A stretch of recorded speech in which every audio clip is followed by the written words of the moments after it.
Hello students, good morning. BA second year की class में स्वागत है आप सभी का। हम मानव भूगोल पढ़ रहे हैं। मानव भूगोल में हमारे मानव प्रजातियां टॉपिक चल रहा है। इसमें आज हम मानव जो प्रजातियां हैं उनका वर्गीकरण पढ़ेंगे कि मानव जो प्रजातियां हैं उनका वर्गीकरण किन आधारों पे किया गया है। मानव प्रजातियां हैं, इनका जो वर्गीकरण है बाह्य शारीरिक संरचना के आधार पर किया गया है, जैसे कद की लंबाई, ठीक, बालों की बनावट, त्वचा का रंग, सिर या कपाल की आकृति, ठीक है, आंखों का रंग। इन आधार पर प्रजातियों का वर्गीकरण किया गया है। आज हम इनका अध्ययन करेंगे। ये देखो, पहला है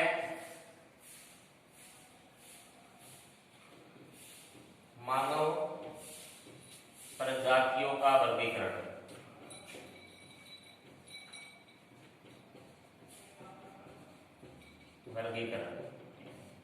तो जो वर्गीकरण है वो देखो, बाह्य शारीरिक संरचना के आधार पर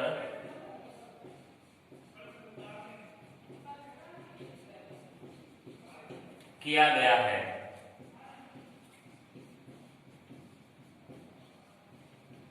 ठीक है, देखो इनमें पहला है शरीर की लंबाई। शरीर की लंबाई या कद, ठीक है। हाइट से अर्थ है इसका कि मनुष्य की हाइट कितनी है, क्या है, ठीक है। उसके बाद इसमें है बालों की बनावट। बालों की बनावट, ठीक है। बालों की बनावट कैसी है? बाल ऊन जैसे हैं, मुलायम है, घुंघराले हैं, किस तरीके से हैं। उसके बाद है इसमें त्वचा का रंग।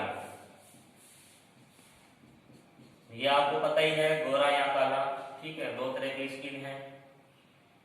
फिर चौथा है इसमें नाक की आकृति।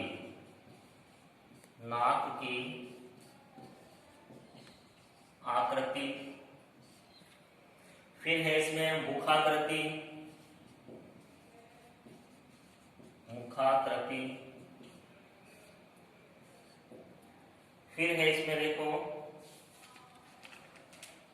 आंखों का रंग। आंखों का रंग। सातवां और अंतिम है कपाल अथवा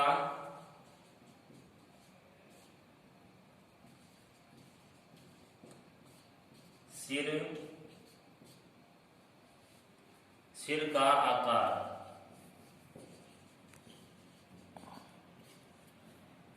इन 7 आधारों पर मानव प्रजातियों का वर्गीकरण किया गया है। इसके अलावा जिसमें जैसे होठों का आकार भी आता है, लिप्स स्ट्रक्चर भी आता है इसमें, ठीक है। लेकिन हम इन 7 का ही अध्ययन इसमें करेंगे, ठीक है। सबसे पहले देखो शरीर की लंबाई हम लेते हैं, इसमें इसको विस्तार से करते हैं हम। देखो शरीर की जो लंबाई है या कद है वो औसत लंबाई, देखो इसकी जो आधुनिक मानव है, आधुनिक मानव यानी होमो सेपियंस, ठीक है, आधुनिक मानव है, इसका जो औसत लंबाई है, इसकी औसत लंबाई देखो 163 सेंटीमीटर है। 163 सेंटीमीटर मानी गई है, ठीक है। 163 सेंटीमीटर है वो आधुनिक मानव की औसत ऊंचाई होती है, ठीक है। इसके अलावा इसमें देखो, हालांकि एक ही प्रजाति में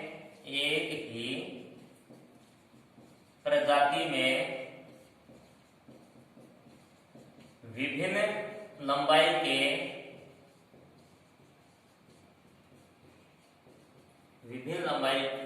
के व्यक्ति पाए जाते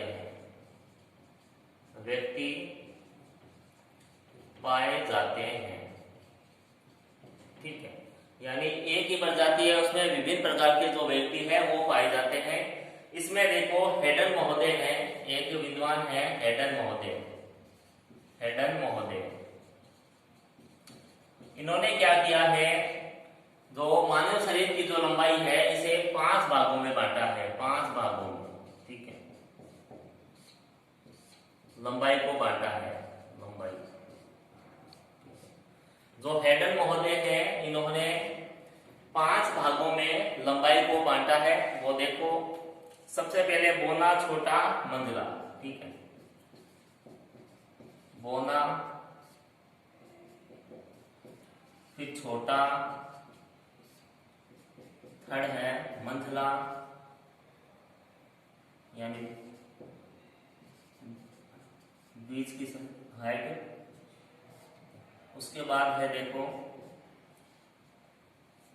लंबा और बहुत लंबा, 5वां है अंतिम बहुत लंबा। तो लंबाई को इन 5 भागों में हेडन महोदय ने बांटा है, ठीक है। अब ये जो इनकी हाइट भी बताई गई है, जैसे बोना है 148 सेमी से कम, ठीक है, जो जिसकी हाइट 148 सेमी से कम होगी हेडन महोदय के अनुसार वो बोना होगा, ठीक है। उसके बाद है 148 से 158 सेंटीमीटर, 148 सेमी से 158 सेमी, ठीक। फिर 159 से 59 सेमी से 168 सेमी, ठीक है। फिर है 169 169 सेमी से 171 सेमी, ठीक है। और 172 सेमी वाला सेमी से अधिक, 172 सेमी वाला है वो बहुत लंबा है, यानी सबसे ज्यादा हाइट 172 सेमी वाले की मानी गई है, ठीक है। ये शरीर की लंबाई आकलन के अनुसार मानव का वर्गीकरण किया गया है, उसमें हेडन महोदय के द्वारा जो लंबाई है मानव की उसको 5 भागों में बांटा गया है। जो बोना है 148 सेंटीमीटर से कम, जो छोटा है उसकी 148 से 158 सेंटीमीटर, जो मंझला है, ठीक है, 159 सेंटीमीटर से 168 सेंटीमीटर, जो लंबा है वो 169 से 171 सेंटीमीटर, और जो सबसे अधिक लंबा है उसकी 172 सेंटीमीटर से अधिक ऊंचाई है, ठीक। ये हेडन महोदय के अनुसार था, ठीक है। अब सेकंड लेते हैं अपने कपाल अथवा सिर की आकृति या आकार। सेकंड है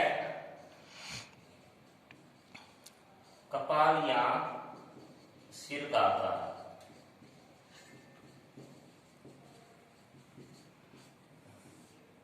कपाल या सिर का आकार। अब ये देखो जो कपाल है या सिर है वो देखो मनुष्य का स्थायी लक्षण माना जाता है, स्थायी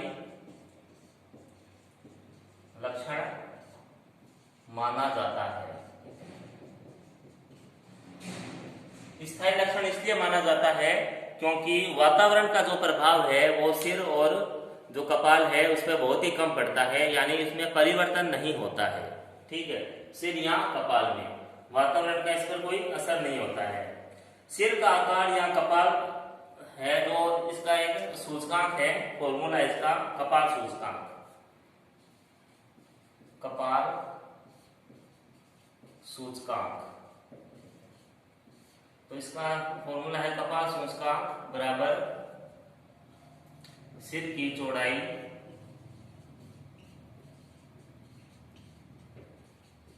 बटा सिर की लंबाई, सिर की लंबाई इंटू 100, ठीक है। ये कपाल या सिर का सूचकांक इसके द्वारा निकाला जाता है, इस फॉर्मूले के द्वारा। और ये फॉर्मूला पेपर में पूछा जाता है, 2 नंबर का क्वेश्चन बनता है। तो ये जो फॉर्मूला है ये आपको याद होना चाहिए और काफी आसान है। चौड़ाई ऊपर है, लंबाई नीचे इंटू 100 है, बस कपाल सूचकांक ये है। ठीक है। इसके अलावा अब इसकी 3 श्रेणियां बनाई गई है कपाल सूचकांक की, ठीक है, अलग अलग, वो देखो आप, ठीक है। 3 श्रेणियां हैं, 3 श्रेणियां। देखो पहला है दीर्घ कपाल सूचकांक, दीर्घ कपाल सूचकांक।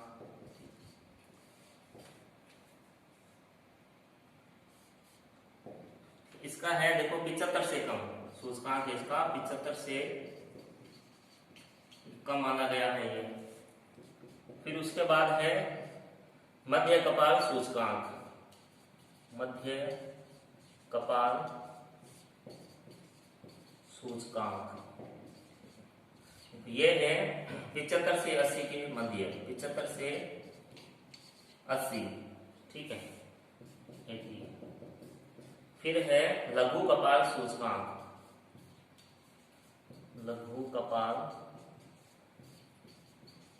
सूचकांक, इसका है देखो सूचकांक 81 से अधिक, 81 से अधिक, ये कपाल सूचकांक है ये, ठीक है, दीर्घ, मध्य और लघु, इस तरीके से, ठीक है। इसके बाद हम लेंगे मुखाकृति, ठीक है, मुख की आकृति। नेक्स्ट है अपना थर्ड है, ये पॉइंट है मुखाकृति। थर्ड है अपना मुखाकृति। देखो मुखाकृति में इसमें मानव मुख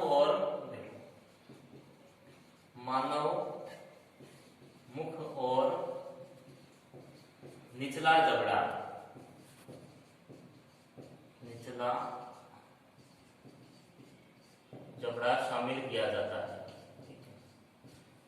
मानव की मुख की आकृति और जो ये निचला जबड़ा होता है हमारा, इसको इसमें शामिल किया जाता है, ठीक है।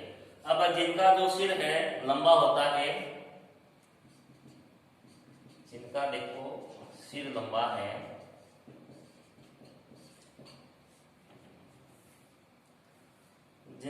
उनका चेहरा लंबा होता है, लंबा, चौड़ा और गोल होता है।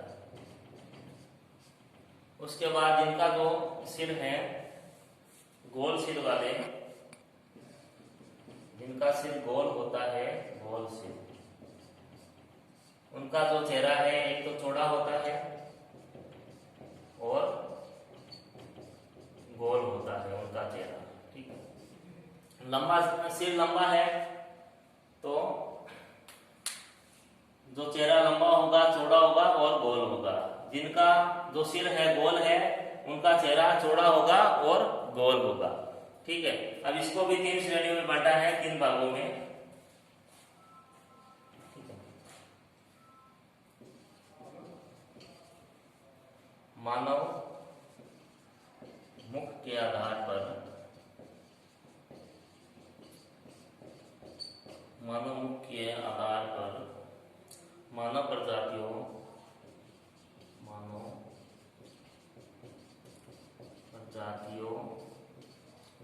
को 3 भागों में बांटा है।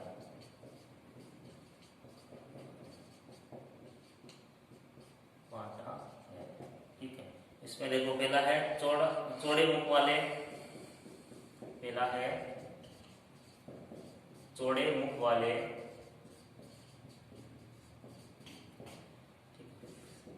सेकंड है मध्यम मुख वाले, मध्यम मुख वाले, फिर थर्ड है संकरे मुख वाले, ठीक है। इनका भी सूचकांक दे रखा है इसमें, ठीक है। चौड़े मुख वाले 85 से कम, 85 से कम, ठीक है। फिर मध्यम मुख वाले हैं 85 से 98 तक, 85 से 98 तक, ठीक है। फिर है संकरे मुख वाले हैं 98 से अधिक, ये मुख के अनुसार है, ठीक है। मुखाकृति है, मुखाकृति में मानव का मुख और निचला जबड़ा, ठीक है, उसको काउंट करते हैं। इसमें जिनका सिर लंबा है उनका चेहरा लंबा होगा, चौड़ा होगा और गोल होगा, और जिनका जो सिर है वो गोल है उनका चेहरा चौड़ा होगा और मुख गोल होगा उनका, ठीक है। और ये 3 भागों में बांट दिया है। चौड़े मुख वाले 85 से कम, मध्यम मुख वाले 85 से 98 तक, और संकरे मुख वाले 98 से अधिक, ठीक है। अब चौथा पॉइंट लेंगे अपने, बालों की बनावट।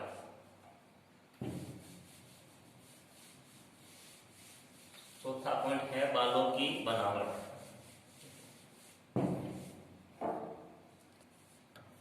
देखो चौथा है पॉइंट अपना, बालों की बनावट।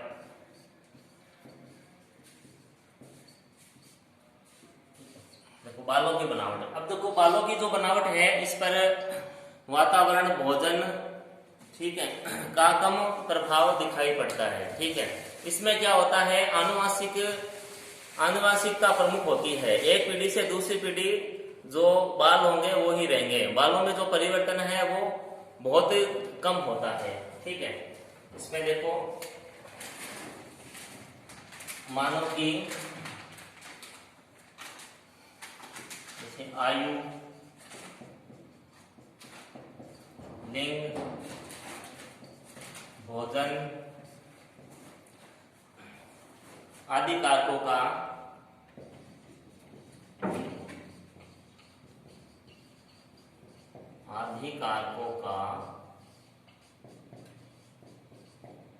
बालों की बनावट पर प्रभाव नगण्य होता है, ठीक है, कोई प्रभाव नहीं होता है, ठीक है। बालों की जो बनावट है वो वंशानुक्रम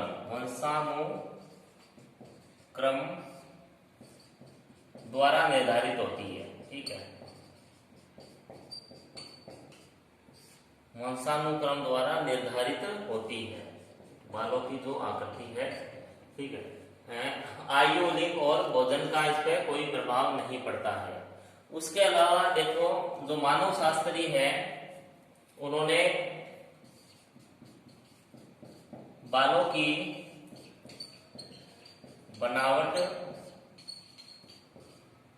बनावट को केश सूचकांक के द्वारा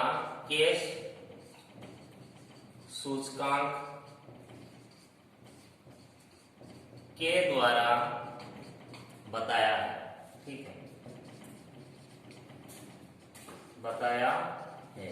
केश यानी बाल, ठीक है, केश सूचकांक के द्वारा भी बताया है। इसके अलावा देखो इसे 3 भागों में बांटा गया है बालों के आधार पे भी मानव प्रजाति को, ठीक है, बालों के आधार पर मानव प्रजाति को 3 भागों में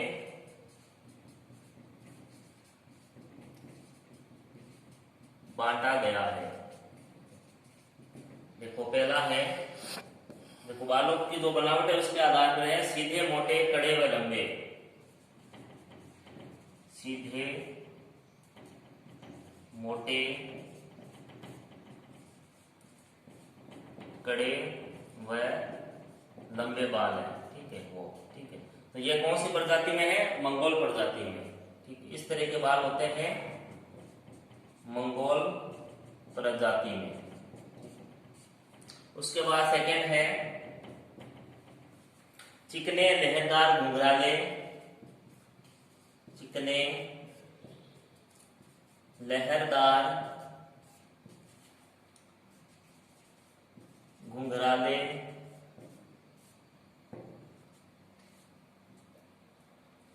पतले और मुलायम बाल, पतले और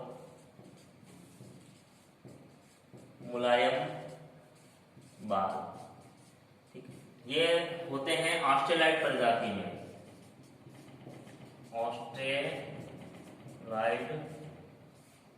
प्रजाति में, इस तरह के बाल होते हैं। फिर थर्ड है ये लच्छेदार व काले बाल, लच्छेदार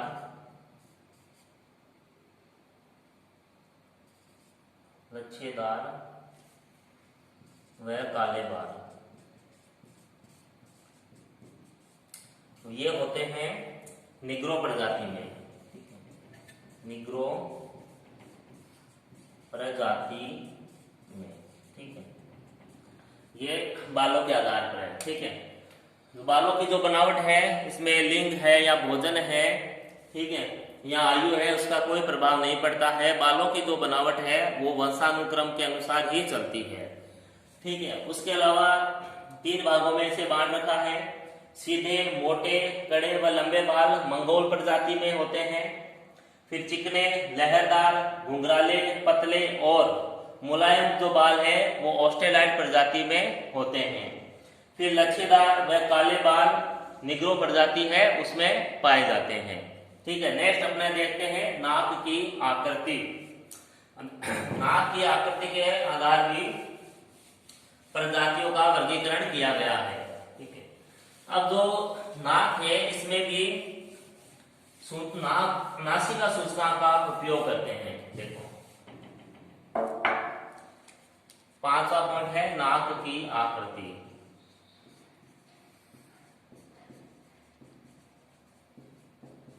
ठीक है। नाक की आकृति में देखो आप,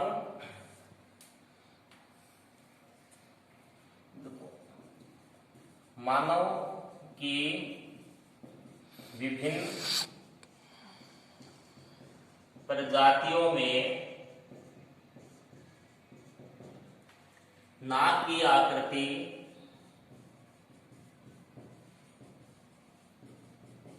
भिन्न होती है, ठीक है, भिन्न होती है, यानी एक समान नहीं होती है। नाक की जो आकृति है वो भिन्न होती है, अलग अलग होती है। और फिर देखो मानव शास्त्रियों ने, जो मानव शास्त्री है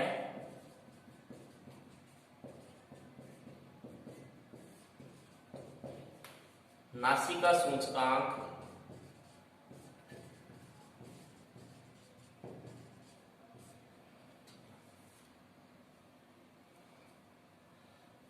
सूचकांक के द्वारा नाक की आकृति का निर्धारण किया है, ठीक है, निर्धारण किया है, ठीक है। अब देखो जो कपाल सूचकांक था उसी के तरह ये नासिका सूचकांक है, ठीक है, केवल यही फर्क आएगा। नासिका सूचकांक नाक की चौड़ाई बटे नाक की लंबाई,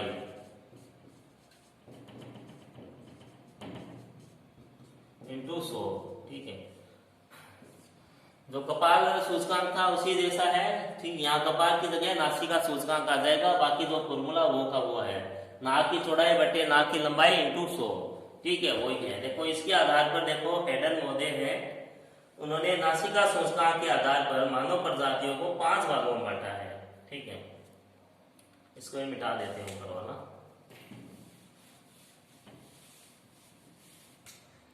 जो हेडन महोदय है, हेडन महोदय नाक की आकृति के अनुसार मानव प्रजातियों को 5 भागों में इन्होंने बांटा है, 5 भागों में बांटा है, ठीक है। ये देखो पहला है अत्यंत पतली नाक, अत्यंत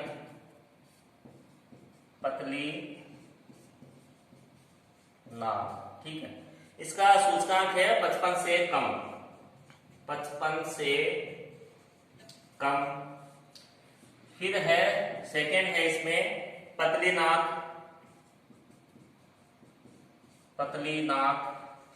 इसका सूचकांक है 55 से 70। उसके बाद है मध्यम नाक, थर्ड है मध्यम नाक, ये है 70 से 85, 70 से 85। फिर है चौड़ी नाक, चौथा पॉइंट है चौड़ी नाक, ठीक है, ये है 85 से 100। फिर लास्ट में है अंतिम 5वां है वर्गीकरण इनका अत्यंत चौड़ी नाक, अत्यंत चौड़ी नाक। इसका देखो सूचकांक है 100 से अधिक, 100 से अधिक, ठीक है, ये इनका वर्गीकरण था, ठीक है। लेकिन उसके बाद देखो क्या है, ये तो हो गया 5 भागों में बांट दिया हेडन महोदय ने, ठीक है। अत्यंत पतली नाक 55 से कम, फिर पतली नाक 55 से 70, ठीक। फिर मध्यम नाक है 70 से 85, फिर चौड़ी नाक है 85 से 100, फिर अत्यंत चौड़ी नाक है 100 से अधिक। उसके बाद मानव प्रजातियों को मैं बताया है किस प्रजाति की नाक किस तरह की है। देखो प्रमुख प्रजातियों की नाक की बनावट, ठीक है। अब ये देखो पहला है इसमें निग्रोइड प्रजाति है, निग्रोइड प्रजाति। इनकी जो नाक की आकृति है वो है चौड़ी नाक, चौड़ी नाक। सेकेंड है फिर मंगोलाइड प्रजाति, मंगोलाइड प्रजाति, ठीक है। देखो इनकी नाक है मध्यम व चपटी नाक, मध्यम व चपटी नाक। फिर थर्ड है काकेशियन प्रजाति, काकेसाइड प्रजाति, साइड प्रजाति है। इनकी नाक है लंबी व पतली नाक, लंबी व पतली नाक, ठीक है। यह प्रमुख प्रजातियां हैं। निग्रोइड प्रजाति है उसकी चौड़ी नाक है, मंगोलाइड प्रजाति है उसकी मध्यम व चपटी नाक है, फिर काकेसाइड प्रजाति है उसकी लंबी और पतली नाक है, ठीक है। फिर नेक्स्ट अपने लेते हैं त्वचा का रंग। जो त्वचा का रंग है वो भी बहुत ही महत्वपूर्ण है प्रजातियों में। इसमें देखो छठा पॉइंट है त्वचा का रंग। तो त्वचा का रंग है, देखो विश्व की प्रजातियों की त्वचा का रंग भी भिन्न भिन्न पाया जाता है। तो इसमें देखो जलवायु का स्पष्ट प्रभाव मिलता है, जलवायु का स्पष्ट प्रभाव, ठीक है, त्वचा के रंग पे पड़ता है, त्वचा के रंग पर पड़ता है, ठीक है।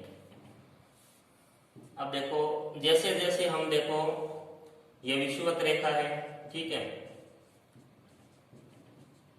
विषुवत रेखा से जैसे जैसे हम उत्तर जाएंगे, ठीक है, उत्तर की तरफ जाएंगे तो त्वचा का रंग कैसा होता जाएगा, ठीक है, सफेद होगा, ठीक है, ठीक है। विषुवत रेखा के जैसे ऊपर जाएंगे हम तो त्वचा का रंग कैसा होगा, सफेद होगा, ठीक है। विषुवत रेखा के आसपास, ठीक है, यहाँ क्या है, गर्मी अधिक रहती है, उष्ण तापमान रहता है, यहाँ जो त्वचा का रंग है वो काला होगा, ठीक है, ये है। इसमें फिर देखो रंगों के आधार पर देखो इसमें फिर प्रजातियों को बांटा गया है, वो देखो आप तीन भागों में ही बांटा है। इसमें देखो श्वेत त्वचा, श्वेत त्वचा, ठीक है। इसमें देखो कौन सी प्रजातियां आ रही है, काकेशियन प्रजाति, ठीक है, काकेशियन प्रजाति, ठीक है। अब ये देखो काकेशियन प्रजाति कहाँ मिलेगी, काकेसाइड या काकेशियन ये एक ही बात है। काकेशियन प्रजाति है देखो यूरोप, रूस और उत्तरी अमेरिका, यूरोप, रूस और उत्तरी अमेरिका। यहाँ के जो लोग हैं उनकी त्वचा का रंग कैसा है, सफेद है या श्वेत है। फिर देखो सेकेंड है इसमें पीत त्वचा यानी पीला रंग, पीत त्वचा, ठीक है। अब देखो कौन सी प्रजाति में है, मंगोलियन प्रजाति, मंगोलियन प्रजाति, इनकी त्वचा का रंग पीला होता है। अब ये देखो कहाँ मिलेगी, एशिया, मंगोल, चीनी, जापानी। ये जो प्रजाति है एशिया में है, मंगोल है, मंगोल जाति है, ठीक है, मध्य एशिया की। उसके बाद जो चीनी लोग हैं, चीन और जापान, ये मंगोलियन प्रजाति के हैं। जैसे दक्षिण कोरिया, उत्तर कोरिया, ये इस तरह के लोग हो गए, वो मंगोलियन प्रजाति के हैं। तो इनकी जो स्किन होती है वो येलो स्किन होती है, ठीक। उसके बाद है काला या श्याम वर्ण, ठीक है, तो काली त्वचा लिख देते हैं, काली त्वचा, ठीक है। अब देखो ये होती है निग्रोइड प्रजाति की, निग्रोइड प्रजाति। देखो यह कहाँ मिलती है, ये अफ्रीका में मिलती है, अफ्रीका महाद्वीप है, वहां पर यह प्रजाति मिलती है, निग्रोइड प्रजाति है, जहां पर अधिकतर काले रंग के लोग ही होते हैं। वैसे जो अमेरिका है वहां के मूल निवासी हैं वो भी काले रंग के थे, जिन्हें रेड इंडियन कहते हैं। जो ऑस्ट्रेलिया में जो ऑस्ट्रेलिया के जो मूल निवासी थे वो भी क्या थी, काले रंग की ही थी, ठीक है। लेकिन बाद में जो यूरोपीय कंट्री के जो लोग हैं, वहाँ यूरोपीय कंट्री के लोग जब उन्होंने उपनिवेश बनाए तो उन्होंने वहाँ के उत्तरी अमेरिका और ये ऑस्ट्रेलिया के मूल निवासियों को उन्होंने मारा था, ठीक है। फिर मार के खुद वहाँ सेटल हो गए थे, ठीक है। ये है। उसके बाद देखो अंतिम है अपना आंखों का रंग,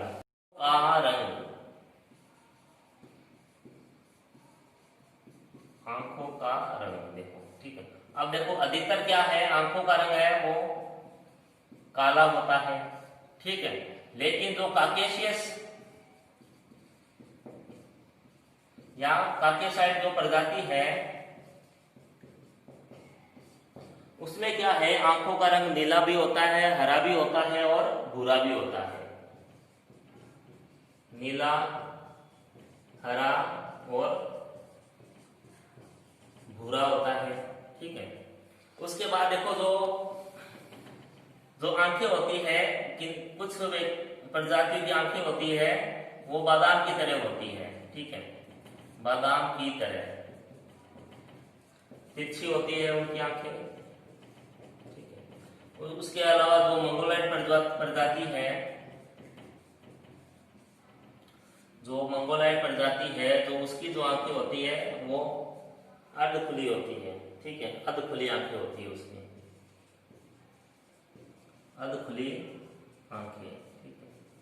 अब मंगोलाइड प्रजाति मैंने बताया दिया आपको, इससे पहले जो करवाया था आपको त्वचा के अंदर। मंगोलाइड प्रजाति कौन सी है, चीनी और जापानी, ठीक है। उनकी आंखें कैसी होती है, अर्ध खुली होती है ना, ठीक है। फिर आंखों की लंबाई और चौड़ाई में भी फर्क होता है, आंखों की लंबाई व चौड़ाई में भी फर्क होता है, में भी अंतर होता है, ठीक है, अंतर होता है, ठीक है। आंखों का रंग हो गया, ठीक है। काकेशियस प्रजाति है, नीला, हरा और भूरा रंग होता है, ठीक है। कुछ किन्हीं की प्रजातियों की आंखें बादाम की तरह होती है, तिरछी होती है। ठीक है। कुछ जो प्रजातियां है, ठीक है, जैसे मंगोलाइड प्रजाति है, उनकी जो आंखें होती है वो अध खुली होती है। आंखों की जो लंबाई है और चौड़ाई है वो भी मतलब फर्क होता है, इनमें अंतर होता है। इस तरीके से जो मानव प्रजातियों का जो वर्गीकरण किया गया है बाह्य आधार पर, बाह्य लक्षणों के आधार पर, वो हमने आज पढ़ा है। ठीक है। तो कल की क्लास में या नेक्स्ट वीडियो में हम लेंगे विश्व की मानव प्रजातियां। ठीक है। विश्व की मानव प्रजातियां पढ़ेंगे। विश्व की मानव प्रजातियां, यहाँ फिर विश्व में प्रजातियों को कितने भागों में बांटा गया है, ऐसे भी कह सकते हैं।